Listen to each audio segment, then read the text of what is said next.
Hello friends, welcome once again to this channel. TNPSC Syllabus 10th Social Science Volume 1 Social and Religious Reform Movements in the 19th Century Part 2. We have already uploaded Part 1 of this lesson, 1 of this series, and now we have come to Part 2 of this lesson. Keep learning and get benefited. Don't forget to subscribe and share it with your friends and click the bell button so that you can get the notifications continuously. Come on, let us move on to this chapter. The institutions founded by Mahadev Govind Ranade, the Widow Marriage Association in 1861, the Purna Sarvajanik Sabha in 1870, the Deccan Education Society in 1884. Then, the notable reformers and their contributions. குறிப்பிடத்தக்க சீர்திருத்தவாதிகளும் அவர்களின் பங்கும். The reformers Atmaram Pandurang, R.C. Bandarkar and Mahadev Govinda Ranade worked among the upper castes. இந்த மூன்று பேரும் உயர்ஜாதி மக்களிடையே அவர்கள் தங்களுடைய பணியை செய்து வந்தனர். Jyotiba Phule worked for the upliftment of depressed castes and women. ஆனால் அதே நேரத்தில் ஜோதிபா ஃபூலே அப்படின்றவர் அடித்தட்டு மக்களிடையேயும் அவர்களுடைய முன்னேற்றத்திற்காகவும் பெண்களுடைய முன்னேற்றத்திற்காகவும் அவர் ரொம்ப பாடுபட்டார். Then comes, he wrote a book named Gulamgiri. It means slavery. It condemned the inequities of caste system. அவர் ஒரு புத்தகம் கூட எழுதியிருக்கிறாரு. அதுக்கு பெயர் என்னன்னு பார்த்தோன்னா குலாம்கிரி. அப்படின்னா என்ன? ஸ்லேவரினா என்ன? அடிமைத்தனம். அந்த புத்தகத்தின் வாயிலாக அவர் தன்னுடைய கருத்துக்களை வெளிப்படுத்துகிறாரு. அவர் என்ன சொல்கிறாருன்னா, த இன்ஈக்விட்டிஸ் ஆஃப் கேஸ்ட் சிஸ்டம், இந்த ஜாதி ரீதியான அமைப்புகளில் இருக்கக்கூடிய ஏற்றத்தாழ்வுகளை அவர் என்ன செய்கிறார்? சாடுகிறார். அதை குற்றம் கூறுகிறார். Condemned. Then Swami Dayanand Saraswati, he founded the Arya Samaj in 1875 in Punjab. 1875ல பஞ்சாப்ல ஆரிய சமாஜத்தை இவர் உருவாக்குறாரு. He wrote a book named Satyartha Prakash அப்படின்ற ஒரு புத்தகத்தை அவர் எழுதியிருக்கிறாரு. In 1893 it split over the question of doctrinal purity. ஆனால் 1893 இந்த ஆரிய சமாஜம் இரண்டாக பிளவுபட்டது. காரணம் என்னன்னா, டாக்ட்ரினல் பியூரிட்டி, அதாவது கொள்கைகளில் ஒரு பிடிப்பு இல்லை, கொள்கைகளில் ஒரு தூய்மையான பின்பற்றுதல் இல்லை என்ற அடிப்படையில் அது பிளவுபட்டுருச்சு. சுவாமி Shraddhananda, the successor of Dayananda, accused the group running the DAV schools. இன்றைக்கும் தெரியும், இப்போ இந்தியா ஃபுல்லாக நிறைய டிஏவி ஸ்கூல்ஸ் நிறைய இருக்குது. இந்த ஸ்கூல்ஸை ரன் பண்ணவங்க யாருன்னா, இந்த ஆரிய சமாஜத்தை சேர்ந்த உறுப்பினர்கள், மெம்பர்ஸ் தான் சில பேர் இதை ரன் பண்ணிக்கிட்டு இருந்திருக்காங்க. அதை இந்த சுவாமி தயானந்த் சரஸ்வதிக்கு அடுத்தபடியாக அந்த நிலைமைக்கு அந்த பொறுப்புக்கு மற்றொரு சுவாமியான ஸ்ரத்தானந்தா என்ன பண்ணுறாருன்னா, அந்த டிஏவி ஸ்கூல்ஸை ரன் பண்ணிக்கிட்டு இருந்தவங்களை அவர் குற்றம் சாட்டுகிறார். என்ன குற்றம் சாட்டுறான்றதை அடுத்ததில் பார்ப்போம். He accused that they became too westernized and ignored the founders' ideology.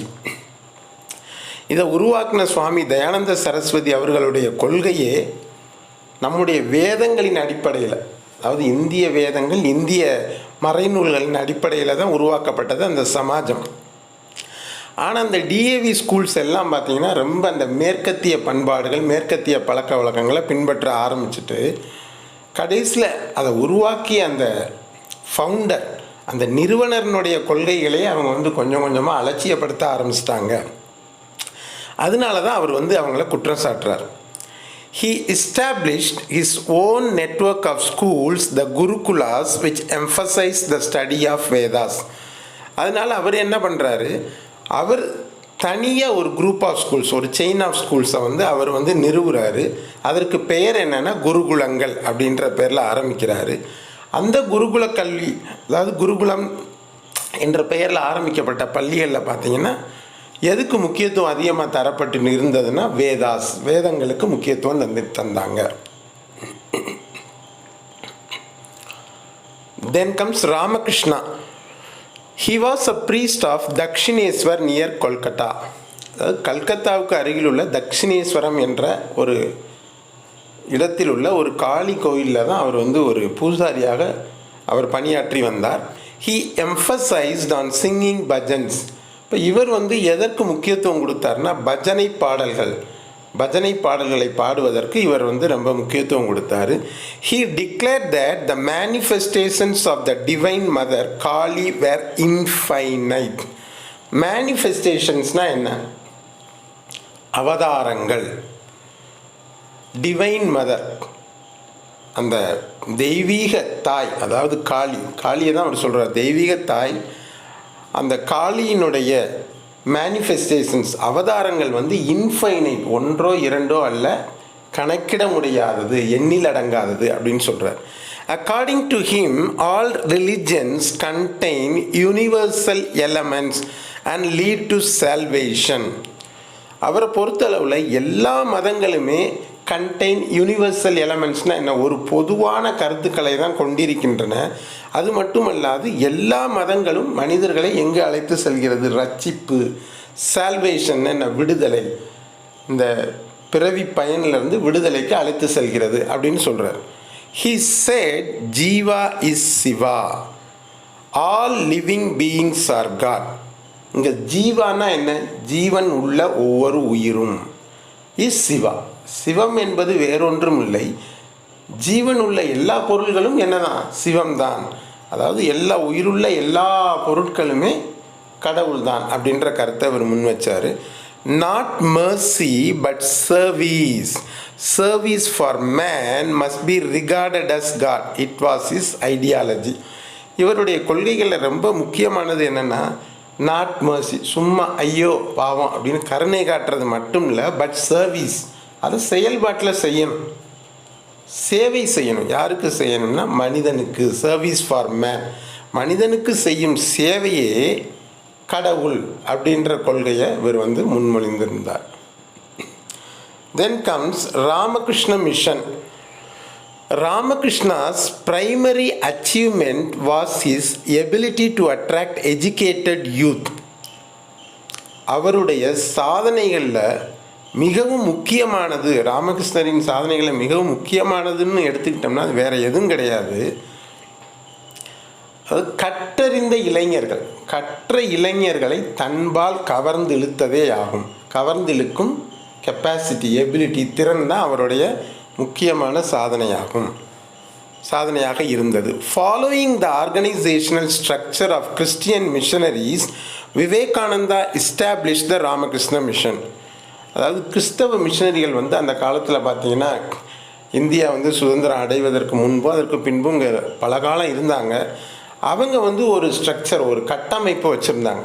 அந்த கட்டமைப்பை பின்பற்றி சுவாமி விவேகானந்தர், அதாவது ராமகிருஷ்ணர் பரமஹம்சரனுடைய முக்கிய சீடர், அவர் என்ன பண்ணுறாருன்னா, அந்த கிறிஸ்தவ மிஷனரிகளின் கட்டமைப்பு அதை பின்பற்றி இவர் ஒரு மிஷனை ஆரம்பிக்கிறாரு. அதுதான் என்னது? Ramakrishna mission. Apart from religious activities, it actively involved in social causes such as education, health and relief in times of calamities. Apart from religious activities, அப்படின்னா மத சார்பான செயல்பாடுகள் மட்டுமல்லாது இந்த ராமகிருஷ்ண மிஷன் சோஷியல் காசஸ், அதாவது சமூக பணிகள், அதுலேயும் ஈடுபட்டுருந்துச்சு. என்னென்ன மாதிரியான சமூக பணிகள்? எஜுகேஷன், கல்வி, ஹெல்த், உடல் நலம், மருத்துவம், and relief in times of calamities, அதாவது பேரிடர்கள். கலாமிட்டிஸ்னு என்ன? திடீர்னு ஏதாவது ஒரு இடத்துல என்ன ஆயிரும்? வெள்ளம் வந்துடும், ஒரு இடத்துல பூமி அதிர்வு வந்துடும், நிலநடுக்கம் வீடுகளும் சரிந்துடும். அந்த மாதிரியான சூழ்நிலைகளில் உடனடியாக அங்கே போய் அங்கே இருக்கிற மக்களுக்கு தேவையான உதவிகளை செய்கிறது. இந்த மாதிரியான ஆக்டிவிட்டீஸ்லையும் இந்த ராமகிருஷ்ண மிஷன் ஈடுபட்டு வருகிறது. Swami Vivekananda.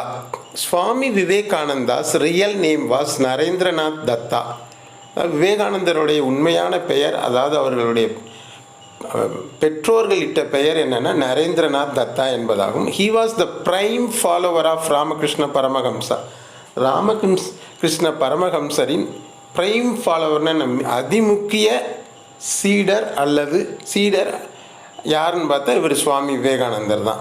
He advocated practical Vedanta of service to humanity. இது ரொம்ப முக்கியமான பாயிண்ட், சுவாமி விவேகானந்தருடைய முக்கியமான பாயிண்ட். ப்ராக்டிக்கல் வேதாந்தா அப்படின்னா என்ன? வேதாந்தம் அப்படின்றது அந்த வேதங்கள் மறைநூல்களில் இருக்கிற கொள்கைகளை அதை பற்றி படிக்கிறது, அதை பற்றி பேசுகிறது, அதுதான் ப்ராக்டிக்கல் வேதாந்தான்னா. அதை வெறும் வாய் சொல்லாக அல்லது கற்றுக்கொள்வதோடு மட்டுமல்லாமல் அதை அப்படி செயல்படுத்துவது, செயலில் காட்டுவது, அதுதான். அப்போ ப்ராக்டிக்கல் வேதாந்தா அப்படின்னா அவர் இங்கே எதை குறிப்பிடுறாருன்னா சர்வீஸ் டு ஹியூமனிட்டி, மனித இனத்திற்கு செய்யும் சேவையைத்தான் அவர் குறிப்பிடுகிறார். He emphasise cultural nationalism. நேஷ்னலிசம்னா என்ன? தேசியம்.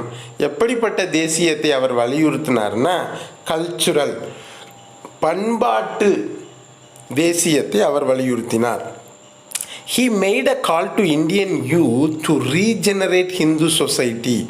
அவர் இந்திய இளைஞர்களுக்கு ஒரு அழைப்பு விடுத்தார். எதற்காக அழைப்பு விடுத்தார்னா டு ரீஜெனரேட் ஹிந்து சொசைட்டி. இந்து சமூகத்தை அதனுடைய கட்டமைப்பை ரீஜெனரேட், அதற்கு ஒரு புத்துணர்வு கொடுக்க அவர் அக்காலத்தில் இருந்த இந்திய இளைஞர்களுக்கு அழைப்பு விடுத்தார். He addressed on Hinduism at the 1893 World Congress of Religion in Chicago. அமெரிக்க ஐக்கிய நாட்டில் உள்ள சிகாகோ மாநகரத்தில் 1893 நடைபெற்ற உலக சமயங்கள் அல்லது உலக மதங்களின் மாநாடு, அதில் அவர் பங்கேற்றார். பங்கேற்று அங்கே ஒரு சொற்பொழிவு ஆற்றினார். என்ன தலைப்பில்னா ஹிந்துயிசம், இந்து அல்லது இந்துத்வா, ஹிந்துயிசம், இந்து மதம் என்ற தலைப்பில் அவர் ஒரு சொற்பொழிவு ஆற்றினார். அடுத்து theosophical movement. The Theosophical Society was founded by Madam H.P. Blavatsky and Colonel H.S. Alcott in the USA in 1875.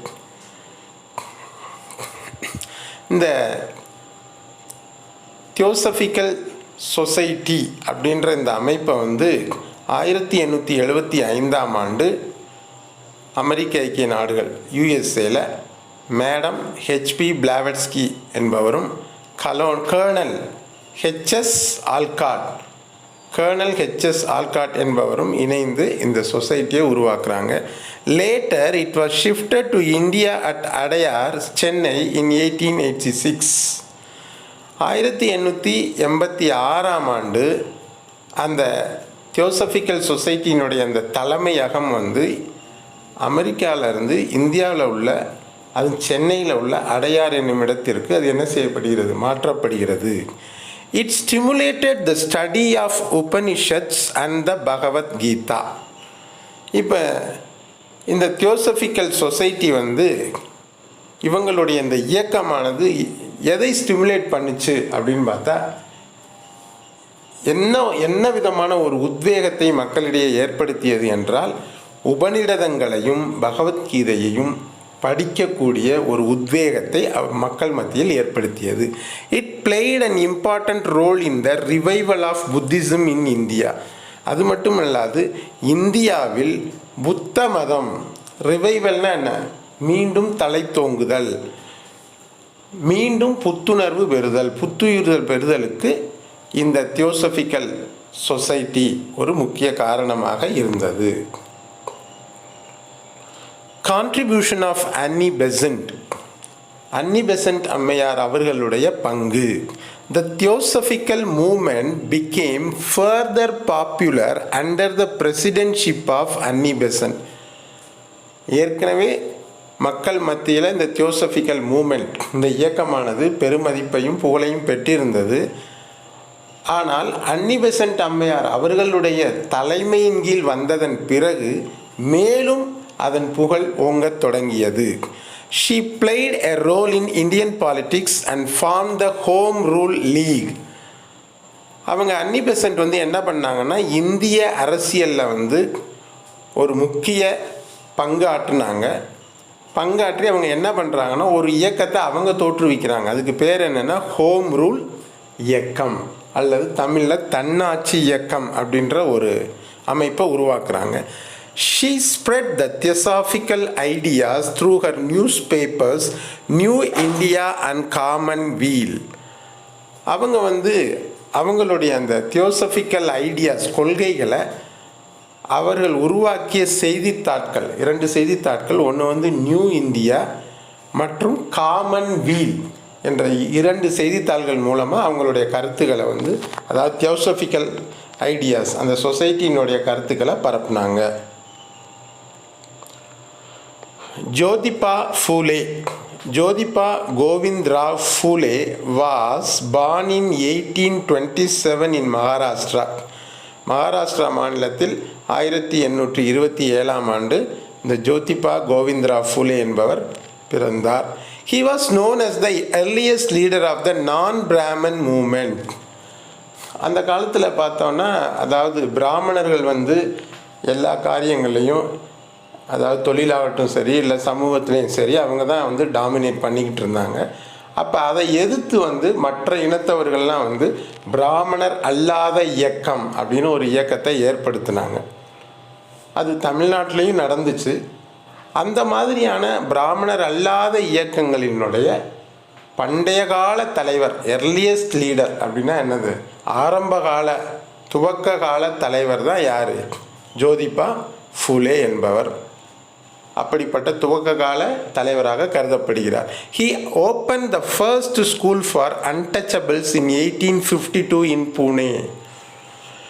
புனேல 1852 untouchables அதாவது தீண்டத்தகாதவர்கள் என்று கருதப்பட்ட மக்களுக்காக முதலாவது பள்ளியை, ஃபஸ்ட்டு ஸ்கூல், முதல் பள்ளியை அவர் துவக்கிறாரு. He launched the சத்யோசோதக் சமாஜ், அதாவது ட்ரூத் சீக்கர் சொசைட்டி, சத்யசோதக் சமாஜம் அப்படின்ற ஒரு அமைப்பை இவர் வந்து என்ன செய்கிறாரு, நிறுவுறார். பல சமாஜங்கள் இருக்குது. இது ஒரு முக்கியமான கேள்வி. பிரம்ம சமாஜம், ஆரிய சமாஜம், பிரார்த்தன சமாஜம், இப்படி பல சமாஜங்கள் இருக்குது. அதோட இது வந்து சத்யசோதக் சமாஜம். இந்த சத்யசோதக் சமாஜம் இதனுடைய அர்த்தம் என்னன்னா ட்ரூ சீக்கர் சொசைட்டி, உண்மை அல்லது வாய்மை, உண்மை தேடுவோர்களினுடைய ஒரு சமாஜம், ஒரு சமூகம், இதுதான் அதுக்குடைய அர்த்தம். இதை வந்து அவர் தொடங்குறாரு. He opposed child marriage and supported widow remarriage. இவர் வந்து குழந்தை திருமணத்தை எதிர்த்தார், அதே நேரத்தில் விதவை பெண்களின் மறுமணத்தை ஆதரித்தார். அகெயின் ஜோதிபா ஃபூலே, இந்த ஸ்லைட்லையும் அவரை பற்றி தான் பார்க்க போகிறோம். He and his wife Savitribai Phule devoted their lives for the upliftment of the depressed classes and women. அவரும் அவருடைய மனைவி சாவித்ரிபாய் ஃபூலே என்பவரும் அவர்களுடைய முழு வாழ்க்கையையே எதற்காக அர்ப்பணித்தார்கள்னா டிப்ரெஸ்டு கிளாஸஸ், ஒடுக்கப்பட்ட மக்களின் முன்னேற்றத்திற்காகவும் பெண்களின் முன்னேற்றத்திற்காகவுமே அவர்களுடைய வாழ்நாளையே அர்ப்பணித்தார்கள். He also opened orphanages for widows. விதவை பெண்கள் அவர்களுக்காக அனாதை இல்லங்களை அவர் திறந்தார். He welcomed British rule and missionary activities. ஒரு பக்கம் பிரிட்டிஷ் ரூல், அதாவது பிரிட்டிஷாரின் ஆட்சிக்கு எதிராக பல போராட்டங்களும் பல சங்கங்களும் நடந்து கொண்டிருந்த பொழுதில் இவர் என்ன செய்கிறார்னா அந்த பிரிட்டிஷாரின் ஆட்சியை வரவேற்றார்.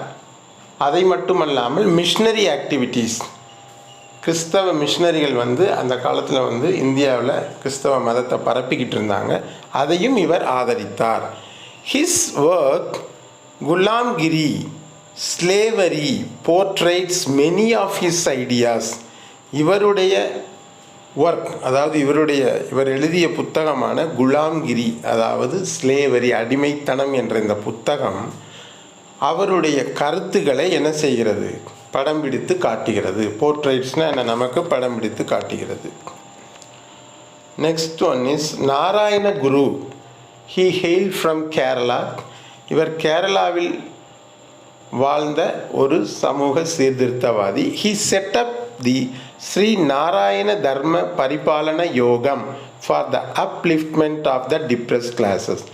இவரும் அந்த ஒடுக்கப்பட்ட அல்லது தாழ்ந்த நிலையிலுள்ள மக்களின் முன்னேற்றத்திற்காக ஸ்ரீ நாராயண தர்ம பரிபாலன யோகம் அப்படின்ற ஒரு அமைப்பை ஏற்படுத்தினார்.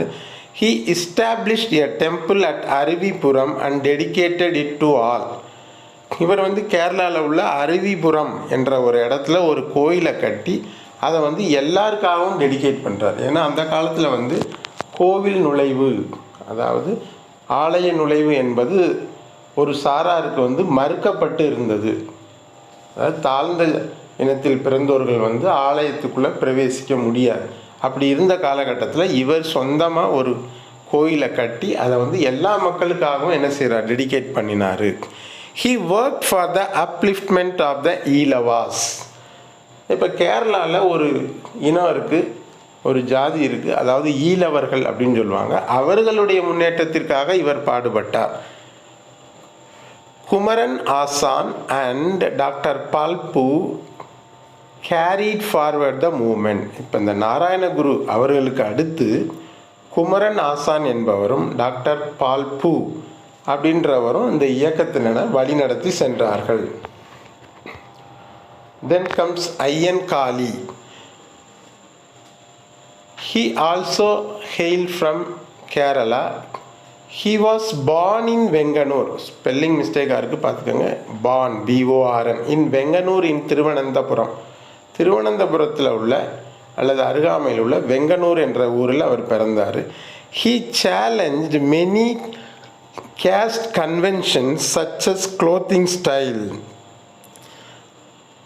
அதாவது caste conventionsனால் என்ன, ஜாதி ரீதியான பண்டைய முறைகள். அதாவது இந்த கேஸ்டில் பிறந்த ஒரு ஆள்னா இப்படி தான் இருக்கணும், அல்ல இவங்க இப்படி தான் இருக்கணுன்ற சில சட்டதிட்டங்கள் இருந்திருக்கு. அதை இவர் சேலஞ்ச் பண்ணார், இவர் எதிர்த்தார். முக்கியமாக எதை எதிர்த்தார்னா க்ளோத்திங் ஸ்டைல், ஆடைகள் அணிவது. இப்போ ஒரு தாழ்த்தப்பட்ட சமூகத்தை சேர்ந்தவங்கன்னா இப்படி தான் ஆடைகள் அணியணும் அப்படின்னு சொல்லி அந்த காலத்தில் ஒரு கட்டுப்பாடு இருந்திருக்கு. அதை இவர் எதிர்த்திருக்கிறாரு. And wore clothes associated with upper castes. அது மட்டும் இல்லாமல் உயர்ஜாதி மக்கள் அணியக்கூடிய ஆடைகளையும் இவர் என்ன அணிந்திருந்தார். He rode on an ox cart and accessed public roads. அந்த காலத்தில் ஒரு சாராருக்கு அந்த ஆக்ஸ் கார்ட் அப்படின்னா என்ன, இந்த மாட்டு வண்டியில் ஏறி பயணம் செய்வதும் பொது சாலைகளை உபயோகிப்பதும் மறுக்கப்பட்டிருந்தது. அதை இவர் என்ன பண்ணுறாரு, அதை எதிர்த்து இவர் அந்த மாட்டு வண்டியில் பயணம் செய்து பொது சாலைகளில் இவர் என்ன செய்கிறார், பயணித்தார். He founded the சாது ஜன பரிபாலன சங்கம், Association for the Protection of the Poor in 1907. இவர் சாது ஜன பரிபாலன சங்கம் அப்படின்னா என்னன்னா, ஏழைகளை காப்பதற்காக ஏற்படுத்தப்பட்ட ஒரு அமைப்பு அப்படின்ற ஒரு அமைப்பை இவர் 1907 இவர் நிறுவுறாரு. It raised funds to educate the lower caste Pulaiya people. இப்போ இந்த சங்கம், இந்த சாது ஜன பரிபாலன சங்கம் என்ன பண்ணுதுன்னா, ஃபண்ட்ஸ் நன்கொடைகளை வசூலித்து அந்த ரொம்ப தாழ்த்தப்பட்ட சமுதாயமான புலையர் என்று அழைக்கக்கூடிய மக்களினுடைய கல்விக்காக அது என்ன செய்யுது, பல வழிகளிலிருந்து நன்கொடைகளை பெற்று அதுக்கு வழிவகை செய்தது. Then sir Syed Ahmed Khan. He was the founder of Aligarh movement. Aligarh இயக்கத்தினுடைய நிறுவனர் இவர் தான், sir Syed Ahmed Khan. He founded the Aligarh Mohammedan Anglo Oriental College in 1875. 1875 இவர் எதை நிறுவுறார்னா, அலிகார் முகமதிய ஆங்கிலோ ஓரியண்டல் கல்லூரியை அவர் என்ன செய்கிறார், நிறுவுகிறார். It became the landmark in the history of Muslim education. இஸ்லாமிய கல்வியை பொறுத்தவரையில், இஸ்லாமிய கல்வியின் வரலாற்றை பொறுத்தவரையில் இது ஒரு மைல்கல்லாக திகழ்கிறது. It was raised to the status of a university in 1920. இந்த கல்லூரியானது 1920 பல்கலைக்கழகமாக தரம் உயர்த்தப்பட்டது. ஸோ இத்துடன் இந்த video முடிவடைஞ்சு we have come to the close of this session. இதற்கு அடுத்த பகுதியை நம்ம அடுத்த பார்ட் 3ல நம்ம பார்ப்போம். ஸோ ஏற்கனவே சொன்னது போல் don't forget to subscribe, share it with your friends and click the bell button so that you can keep getting notifications about videos which would be uploaded in the days to come. நம்ம அடுத்த வீடியோவில் நம்ம சந்திக்கலாம். Like, share and comment and subscribe our channel for more videos. Thank you.